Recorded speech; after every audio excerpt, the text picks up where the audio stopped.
गलती है कि तू एक लड़की है। लड़का होती तो क्या बापू? लड़का होती तो क्या? ए लड़की, ज्यादा जबान ना चला, नहीं तो जबान हलक से खींचकर बाहर निकाल दूंगा।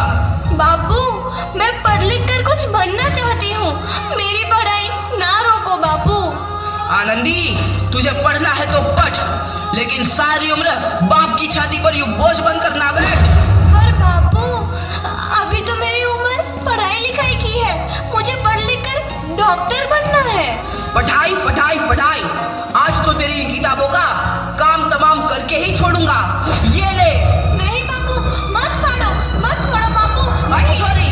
नहीं बापू, नहीं। बापू, ये तुमने क्या किया? तुमने मेरी इन किताबों को ही नहीं फाड़ा बापू, मेरी किस्मत फाड़ दी, मेरी किस्मत। ये कॉपी किताबें ना सिर्फ छोरों के हाथ में अच्छी लगती है, लड़कियों के हाथ में तो सिर्फ मेहंदी अच्छी लगती है, मेहंदी। पर बापू, मैं लड़की हूँ तो क्या हुआ? लड़का और लड़की तो हमारी दोनों आंखों के समान होते हैं। चुप कर आनंदी, और यह एहसान मान कि अब तक जिंदा है तू। कहीं बचपन में गला दबाकर मार दिया होता तो यह तेरी बकबक नहीं सुननी पड़ती आज। पर बापू, मुझे चूल्हा जलाना अच्छा ना लगे है। देख छोरी, जितना जल्दी हो तू चूल्हा जलाना सीख ले, उतना ही अच्छा है तेरे लिए। और हाँ, तेरा ब्याह तो होगा, वो भी कल के कल। अबला जीवन है तुम्हारी यही कहानी, आंचल में है दूध और आंखों में है पानी।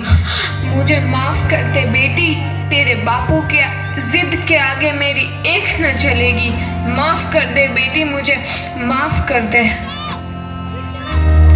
इस प्रकार मात्र 9 वर्ष की छोटी उम्र में आनंदी का विवाह गोपाल राव जोशी से हो गया। बाल विवाह एक सामाजिक कुरीति है और इस कुप्रथा का शिकार होना पड़ा आनंदी को। 5 वर्ष बाद आनंदी 14 साल की हो गई है। उसके घर एक शिशु ने जन्म लिया है। देखते हैं आगे क्या हुआ। देखिए ना, इसे क्या हो गया है? इसका माथा तो अंगार की तरह तप रहा है, इसे तो बहुत तेज बुखार है। आप भी दीजिए मुझे। माधव, जल्दी से वैद्य जी को बुला के लाओ। जी, अभी बुला के लाता हूँ। ये तुम क्या कर रही हो आनंदी? भगवान की विभूति लगा रही हूँ। बस करो आनंदी, ये सब अंधविश्वास है। अरे आप यकीन तो कीजिए, भगवान की कृपा से इसका माथा ठंडा हो रहा है और बुखार भी उतर गया है ना बाबू? देखिए, दीजिए मुझे। उठो बाबू, आंखें खोलो, तुम्हें तुम्हारी माँ बुला रही है। आंखें खोलो, देखिए ना इसे क्या हो गया है, आंखें भी नहीं खोल रहा। आंखें खोलो बेटा, आप चुप क्यों है? आंखें खोलो बेटा, आंखें खोलो। आनंदी, हमारा बेटा कभी आंखें नहीं खोलेगा। नहीं, ऐसा नहीं हो सकता। मेरे बेटे को मुझसे कोई नहीं छीन सकता, कोई नहीं छीन सकता। पागल मत बनो आनंदी। माधव,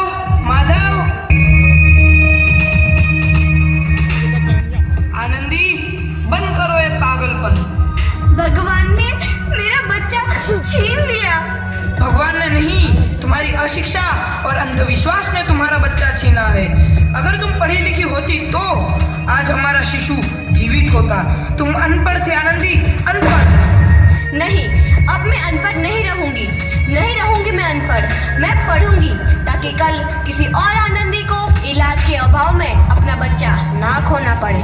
शाबाश आनंदी, और यही तुम्हारे अपराध के लिए प्रायश्चित भी है।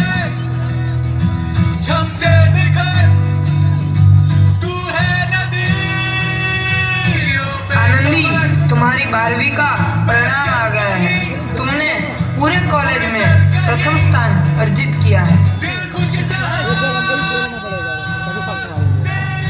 आनंदी, तुम्हारी मेहनत रंग लाई है, तुम्हें शिक्षा वृत्ति मिली है। ये लो तुम्हारे अमेरिका जाने की टिकट। मुझे शिक्षा वृत्ति मिल गई, मैं अमेरिका जा रही हूँ। पर ये सब मैं अकेले कैसे कर पाऊंगी? आनंदी, अपना आप को इतना कमजोर क्यों समझ रही हो? फिर इतना पढ़ने लिखने का क्या फायदा? तुम अभी गवार की गवार नहीं हूँ मैं अब गवार।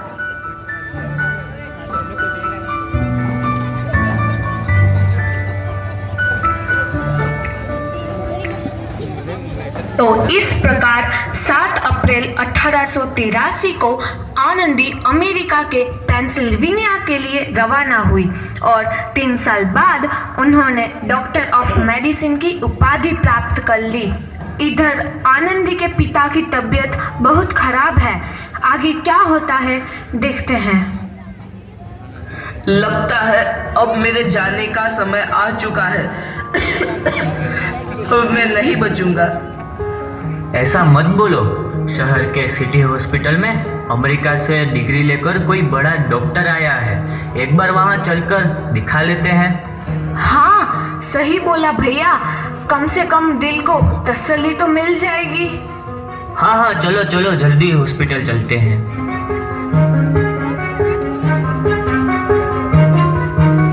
इस मरीज की हालत तो बहुत ही खराब है। कोई चमत्कार ही इसे बचा सकता है। ऐसा मत बोलो भाई। डॉक्टर साहब कब तक आ जाएंगे? लो आ गई डॉक्टर मैडम। डॉक्टर मैडम जल्दी देखिए, मरीज की हालत बहुत ही खराब है।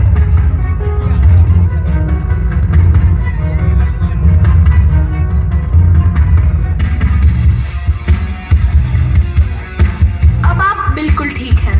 मौत के मुंह से आपको बचाया है डॉक्टर मैडम ने। डॉक्टर साहब ने मुझे बचा लिया। मुझे मिलना है डॉक्टर साहब से। डॉक्टर साहब नहीं, डॉक्टर मैडम बोलो। डॉक्टर मैडम, उन्होंने ही तुम्हें जीवन दान दिया है। लो आ गई डॉक्टर मैडम, मिल लो उनसे। डॉक्टर मैडम, आपका बहुत बहुत धन्यवाद। आपने मेरी जान बचाई। इसके बदले में मैं गरीब भला आपको क्या दे सकता हूँ? वचन चाहिए मुझे कि कभी ये नहीं कहोगे कि लड़कियां कुछ नहीं कर सकती। वचन? ये कैसा वचन? अरे श्यामलाल, तुमने पहचाना नहीं? तुम्हारी बेटी आनंदी। आनंदी? मेरी बेटी आनंदी डॉक्टर? हाँ बापू, वही आनंदी जिसके लिए बचपन में तूने चूल्हा और दूल्हा के अलावा कुछ नहीं सोचा था। आनंदी, आनंदी मेरी बेटी, मुझे माफ कर दे। मैं तेरा गुनहगार हूँ बेटी। नहीं नहीं बापू, वही आनंदी जिसके हाथ पीले करके तुम उसकी सारी जिंदगी काला कर देना चाहते थे।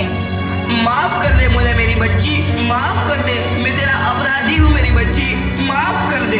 नहीं बापू, मैंने तो तेरा एहसान चुकाया है। याद है ना अपना एहसान जो बचपन में तुमने मुझ पर किया था?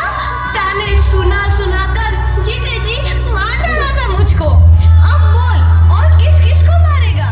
आनंदी बेटी, मुझे माफ कर दे मेरी बच्ची।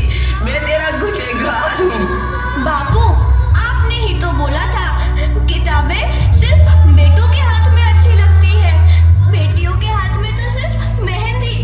बेटों और बेटियों में फर्क करना तो आंखों में फर्क करने समान है।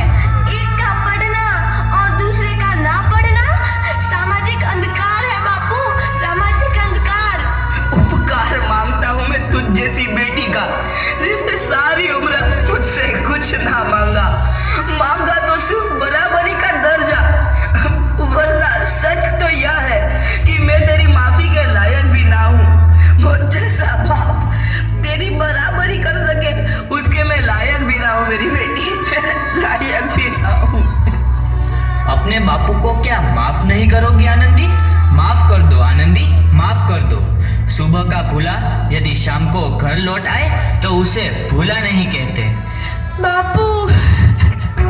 तो इस प्रकार आनंदीबाई जोशी ने अपनी मेहनत और अटूट इरादे से न केवल भारत की पहली महिला डॉक्टर बनी, बल्कि आगे चल के उन लड़कियों के लिए सुनहरा रास्ता दिखा गई जो जीवन में कुछ करना चाहती थीं।